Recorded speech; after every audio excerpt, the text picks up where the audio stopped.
There's probably at least one other person here who has the attitude of thinking, you know what, if people would just listen to me, things would be fine. So John the Baptist is this voice crying out in the desert, prepare the way of the Lord.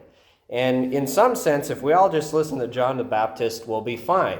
We're preparing the way of the Lord for this Advent season, for his coming birth that we celebrate on Christmas, but his coming at the end of time.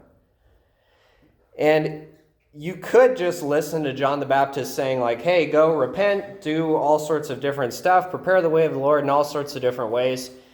But that's not enough for John the Baptist. That's not enough for any of the saints, really. That's not even anything remotely close to what Christ did. I've heard so many times people saying, geez, this guy needs to do that, or that girl needs to do that, or, I've even thought the same thing. I can look at a situation and very quickly judge it and say, they just need to get their stuff together. But how able am I to even say something like that if I'm not living out the gospel myself?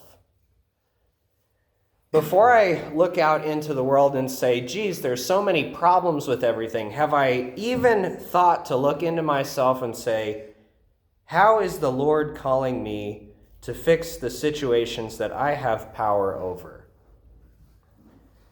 So, John the Baptist not only says, prepare the way of the Lord, but one of these major figures that are listed here, Herod, the Tetrarch of Galilee, he even says directly to his face, not very long after this, you're with your brother's wife, and that's unlawful.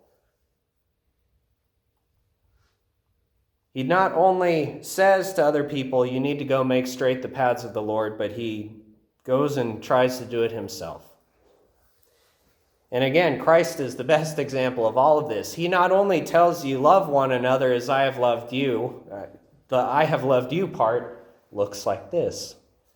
I love you so much that I am willing to die for you. So as we continue to walk closer and closer to Christmas, keep these things in mind. How am I preparing the way of the Lord? Not how can somebody else do something that should help the world around us, but what am I doing to prepare the way of the Lord and making straight his paths?